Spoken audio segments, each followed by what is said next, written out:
રામ રામ દાયરાની કી દાયરો બધો મજામાં. તો મિત્રો અમે અટાણે પુગેગા માધવપુર ને અંદર શ્રી મારુતિ સોલાર ને તો આપણે અર્જનભાઈ સોલાર સિસ્ટમ નું બધી કામગીરી કરે છે અને ફિટિંગ કરે છે. તો આપણે એના પાસેથી થોડી ઘણી માહિતી લઈએ કે કેવી રીતના મટીરિયલ છે, કેવી રીતના કેબલ છે, કેવી રીતના ઇન્વર્ટર છે. એટલે ભાઈ આપણે તમે મટીરિયલ કેવું વાપરો આના અંદર? મટીરિયલ જે છે આપણે ખાસ કરીને દરિયાકાંઠાની અંદર જે આપણે જોઈએ તો કે મિનિમમ ગવર્મેન્ટના જીઆર પ્રમાણે 80 માઇક્રોન મિનિમમ હોવું જોઈએ, જેથી કરીને 25 વર્ષ સુધી આયુષ્ય રહે. કાટ કેવો લાગે? ના બરાબર હોય.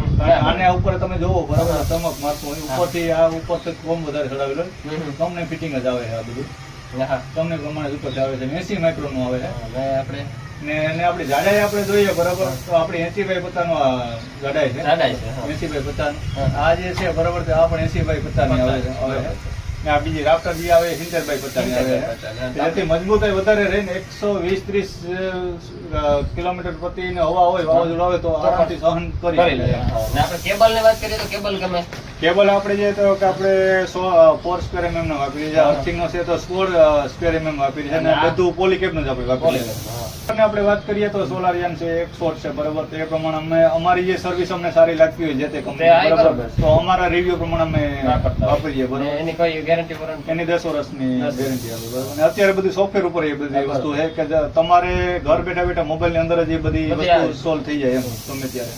તમે વેલ્ડિંગ થી કરો કે કોઈ આમ થ્રુ કેવી રીતના કરો તમે? ના આપડા જે દરિયાકાંઠાના આપણે ખાસમાં ધ્યાન રાખીએ ને બરાબર તો જ્યાં વેલ્ડિંગ હોય ને ત્યાં જ કાઢવું વધારે કાટ લાગે. તો આપણે ક્યાંય વેલ્ડિંગ નથી કરતા, આપણે આ નટ બોલ્ટ નો ઉપયોગ જ કરીએ છીએ.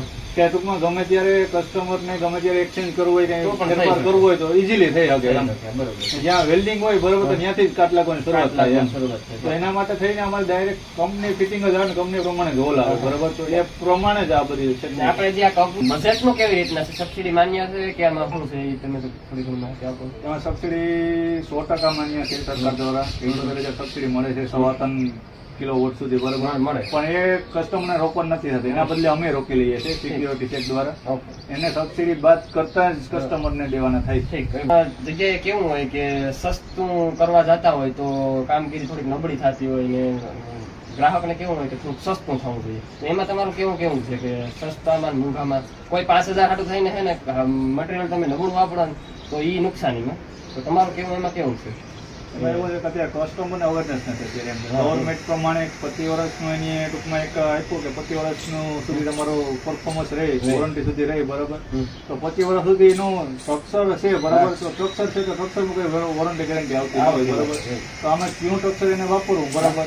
એમાં 5,000 ભલે વધારે નાખે તો શું વાત? વધારે નાખે અથવા કોઈ હું તમને કહું 5,000 સસ્તું આપું પણ હું